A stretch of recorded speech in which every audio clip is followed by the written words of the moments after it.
വെളുപ്പിനെത്തിയുള്ളൂ 3:30 പറഞ്ഞിട്ടത് 7:25.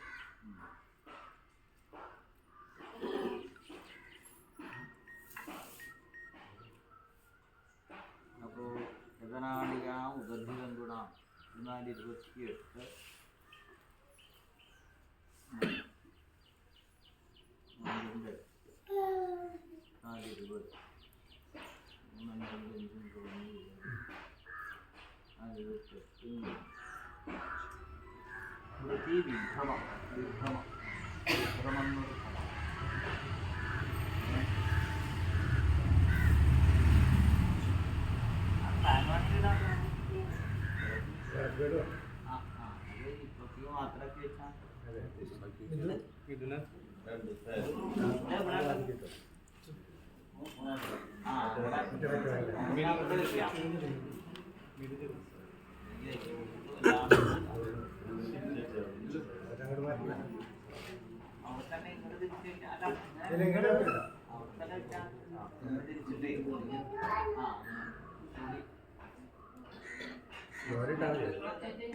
തിരിക്കണ്ടോ ഇരിക്കുന്ന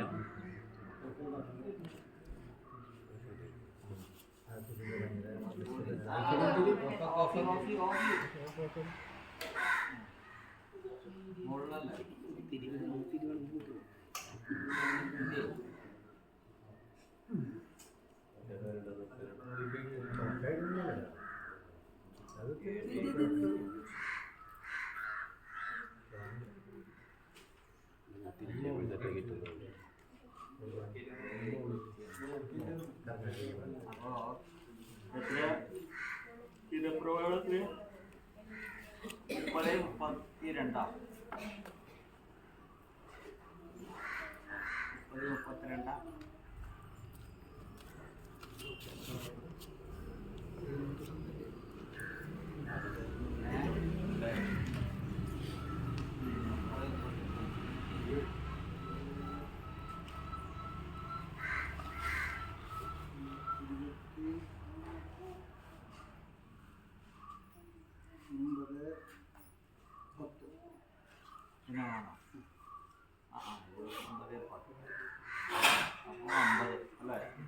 32.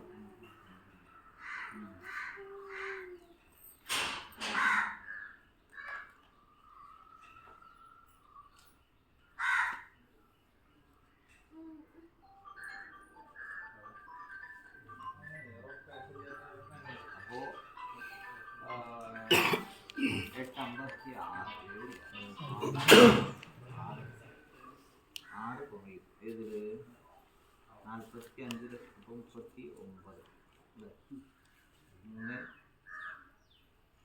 39 വീണ്ടും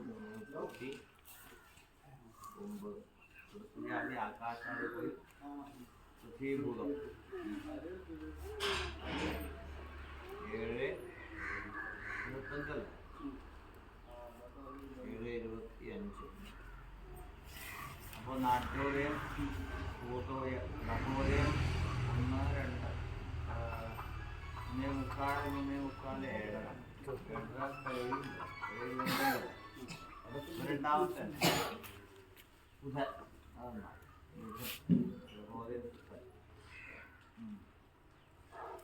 താമ്പൂലം എത്രയാ? 44. തന്നെയാ?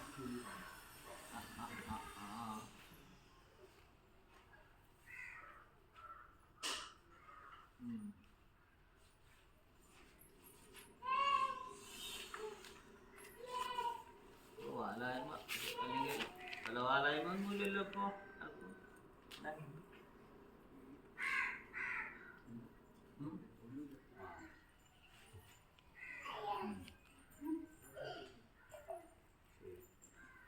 അപ്പൊ ധനുരാശിയാണ് ആരൂഢം.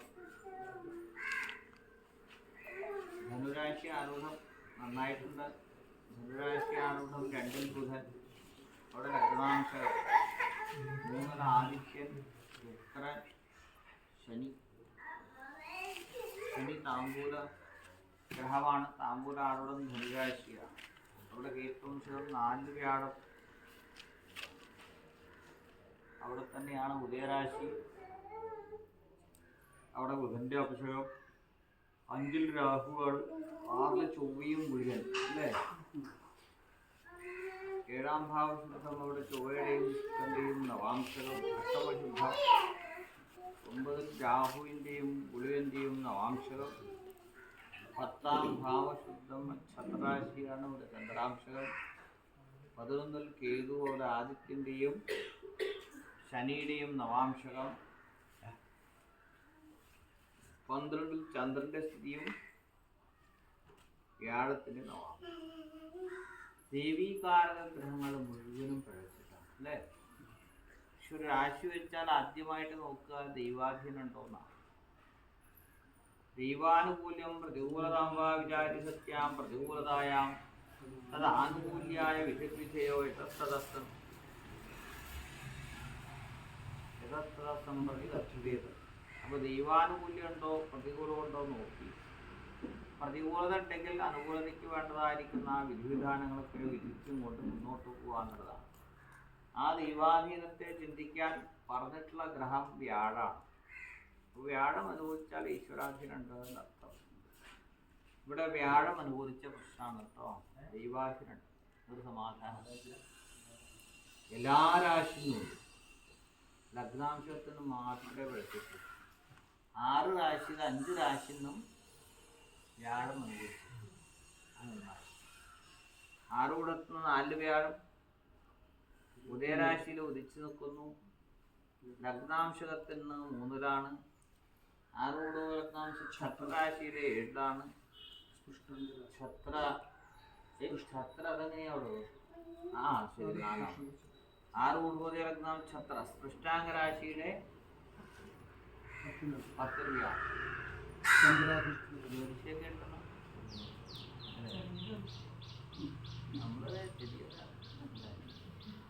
അപ്പോ അതെ ചന്ദ്രാശി രാശിയിൽ നിന്ന് 6 ഊർധ്വോദയ ലഗ്നാംശ ഛത്ര സ്പൃഷ്ടാംഗരാശിയ ചന്ദ്രാദിശ്യരാശിശ്ചിന്യ ഷഡ്പ്രശ്നകർമ്മണി.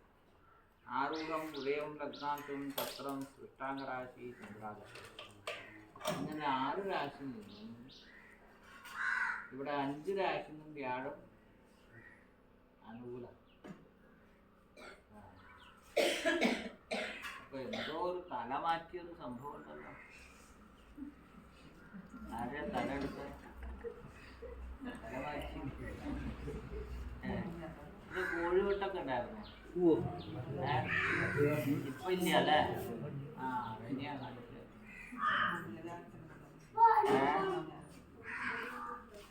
തലകുത്തിയില്ലേപ്പോ ഫാൻ്റെ തല എന്ന് പറഞ്ഞാൽ ഒരു തലയാണ്. എന്തെങ്കിലും ആവട്ടെ.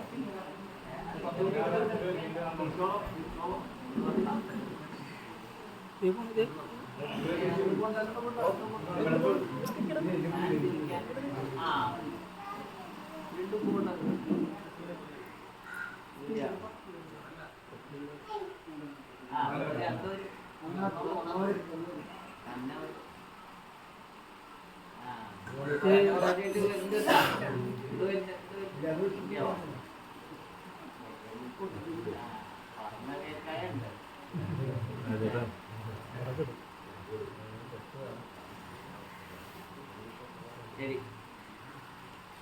അപ്പൊ അതാണല്ലോ ഇപ്പൊ ഒരു തല എടുത്ത് മാറ്റി വേറെ തലയാ വെച്ചത്. തല മാറ്റിയൊരു സംഭവം ഉണ്ട്. അതുകൊണ്ടാണ് ഒഴിവെട്ടുണ്ടായിരുന്നു ചോദിച്ചത്. ആവട്ടെ, എന്തായാലും ദൈവാധീനുണ്ട്. സർവേശ്വരാണാം ജനൈത്യനിത്യം സാന്നിധ്യവസ്മാൻ വിനയദൂലേ പ്രായോസൂലാഹ സകലാഷ്ടദേവാഹ തത്ര ആദിമൂലേ സത്യാനുകൂല. ദൈവാനുകൂല്യം എന്നുള്ളത് വ്യാഴത്തിനെ കൊണ്ടാണ്. ആ വ്യാഴം അനുകൂലിച്ചിട്ടുണ്ട്. ദൈവാധീനമുണ്ട് എന്ന് പറഞ്ഞതുകൊണ്ട് യാതൊരു ദോഷവുമില്ല എന്നർത്ഥമില്ല. ഈശ്വരാധീനം ഉണ്ട് എന്ന് പറഞ്ഞതുകൊണ്ട് ദോഷങ്ങളൊന്നും ഇല്ല എന്നർത്ഥമല്ല. ഒരാൾക്ക് ഇപ്പോൾ ഒരു 90 വയസ്സ് ആയുസുണ്ട് എന്ന് പറഞ്ഞാൽ അയാൾക്കൊരു രോഗവും ഇല്ല എന്നർത്ഥമില്ലല്ലോ. അപ്പോൾ ദൈവാധീനം ഉണ്ടെങ്കിലും ആപത്തുകളും ദുരിതങ്ങളൊക്കെ ഉണ്ടാവാം. പക്ഷെ ഈശ്വരാധീനം ഉണ്ടെങ്കിൽ ആ ആപത്തുകൾ എന്താണെന്നും അതിന് കാരണങ്ങൾ എന്താണെന്നും അതിന് പരിഹാരം എന്താണെന്നും അതിന് പരിഹരിച്ചാൽ നേരെയാവും എന്നുള്ളതിൻ്റെ ഒരു ശുഭാപ്തി വിശ്വാസമാണ് വ്യാഴത്തിൻ്റെ ആനുകൂല്യം. അത് യാതൊരു പാപ ദൃഷ്ടിയോഗാദികളില്ലാത്ത വ്യാഴം ലക്ഷാന്തോഷാന്തം ദേവേന്ദ്രമുദ്യ കേന്ദ്രം പ്രാപ്ത നിത്യമന്ത്രി തദർത്ഥം വീര്യോ വേദസ്തോം ചാന്ദ്രം ബീജം ഗ്രഹാണാം. അങ്ങനെ വ്യാഴം നമുക്കിവിടെ ആരൂഢപുരിയായിട്ട് കേന്ദ്രത്തിൽ എത്തുന്നത് കൊണ്ട് വലിയൊരു സമാധാനമാണ്. പക്ഷേ ഇവിടെ ദേവീകാരകന്മാർ ചന്ദ്രൻ, ചൊവ്വ, ശുക്രൻ, ഈ 3 ഗ്രഹങ്ങളാണ് ദേവീകാരകന്മാർ. ആ 3 ഗ്രഹങ്ങൾ ഇവിടെ വേണം. ചന്ദ്രൻ നീചസ്ഥനായിട്ട് 12, 12ാം ഭാവത്തിയായിട്ട് ചൊവ്വ ഉയരോടുകൂടി 6, ശുക്രനാണെങ്കിൽ പാപഗ്രഹത്തോടുകൂടി 3. സോദരാരാധിക ശുക്ര ശോകരോഗ ഭയപ്രദ. അപ്പൊ ശോകം, രോഗം, ഭയം ഏറ്റവും ഇവിടെ ദുസ്ഥിതി ദേവിയുടെ തന്നെയാണ്.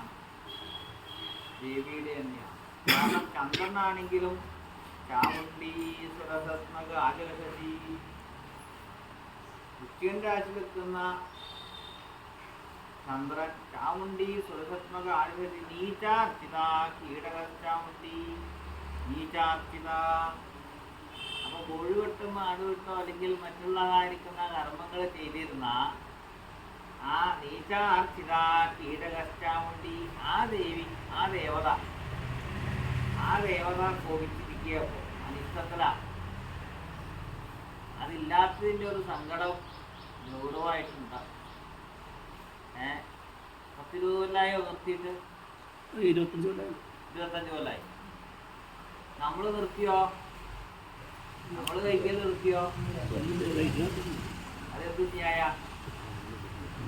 അവർക്ക് കൊടുക്കണതൊക്കെ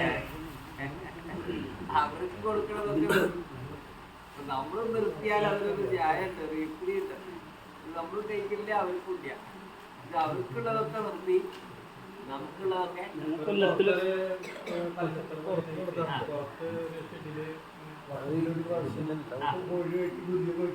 അതെയാ.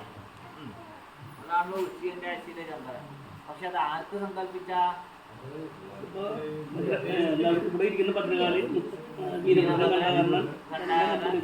വിഷ്ണുമായ സങ്കല്പിച്ചിട്ട്.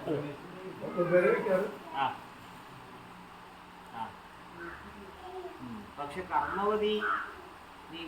കർമ്മവതി ബാധവതിയാ. കർമാധിപനവൻ തന്നെ ബാധകാധിപനിക്കണോ സത്കർമ്മം ചെയ്തിട്ട് സത്കർമ്മങ്ങൾ ചെയ്താലും അതൊരു ദുഷ്കർമ്മം പോലെയാണ്. അപ്പൊ ആ ഒരു ചെയ്യുന്ന കർമ്മത്തിന്റെ ഒരു ഫലം ഒരു തൃപ്തിയില്ല, ആർക്കും തന്നെ ഒരു സമാധാനമില്ല. എല്ലാം ഉണ്ട്. ആരൂഢത്തിൽ ആരാ നോക്കണത്? ചൊവ്വ ദൃഷ്ടി പാപദൃഷ്ടി മാത്രമാണ്.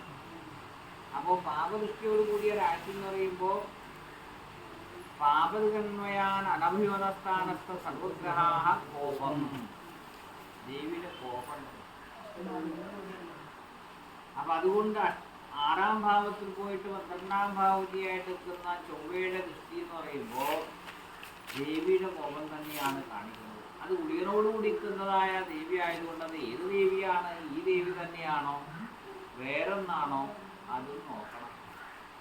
അതിൽ 2 തരത്തിൽ ഇവിടെ 3 വിധത്തിലുള്ളതായിരിക്കുന്ന ദേവതാ സങ്കല്പങ്ങൾ പറയേണ്ടി വരും. കാരണം ഇവിടെ മാത്രമല്ല, 4 ആരൂഢത്തിൽ 4 ആരൂഢങ്ങളും ബുധന്റെയും വ്യാഴത്തിന്റെയും ക്ഷേത്രമായിട്ടാണ്. ധനുരാശി പ്രശ്നാരൂഢം, മീനൻ രാശി ഉദയരാശി അത് വ്യാഴക്ഷേത്രം തന്നെയാണ്. കൃഷ്ണാംഗം മിഥുനൻ രാശി അത് ബുധക്ഷേത്രമാണ്. കർമ്മരാശി കന്നി അത് ബുധക്ഷേത്രം. അപ്പോൾ 4 ആരൂഢങ്ങളും വൈഷ്ണവ ക്ഷേത്രമായതുകൊണ്ട് ഈ ഭൂമിയായിട്ട് ബന്ധപ്പെട്ട 2 വിഷയമാണ്. ഒന്ന് വ്യാഴമായതുകൊണ്ട് ഒരു ബ്രാഹ്മണാലയം ബ്രഹ്മരക്ഷസുണ്ടോ അവിടെ?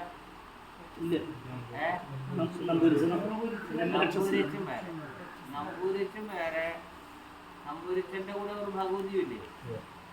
അങ്ങനെ പ്രത്യേകിച്ചില്ലേ? വേറെ പ്രത്യേകിച്ച് ഒരു ദേവിയില്ല. നമ്പൂരിച്ചന്റെ ഭഗവതി ഉണ്ടോ? വീട് വെക്കുമ്പോ 2 ആയിട്ട് വെക്കാറുണ്ടോ? വീടുകളുണ്ട് നമ്പൂരിച്ചനും ഭഗവതി. ഇവിടെ ഉള്ളത് നമ്പൂരിച്ചൻ മാത്രം അല്ലേ? ആ, നമ്പൂരിച്ചുള്ളത് ഈ ബ്രഹ്മരക്ഷസായിട്ടല്ല. നമ്പൂരിച്ചൻ എന്ന് പറഞ്ഞാൽ പുതിയമ്പി നമ്പൂരിച്ചനാണ്. അതായത് കൂറ്റാലക്കാട് മന എന്നുള്ള ഒരു മനയുടെ വളരെ ഗുരുജനായിട്ടുള്ള ഒരു ശാസ്ത്രീയ ഉപാസനായിട്ടുള്ള ഒരു തിരുമേനിയാണ് ഈ നമ്പൂരിച്ചൻ. മറ്റൂർ എന്താ കാനടി മറ്റൊരു ഭാഗത്താണ് കേട്ടിട്ടുണ്ടോ? ആ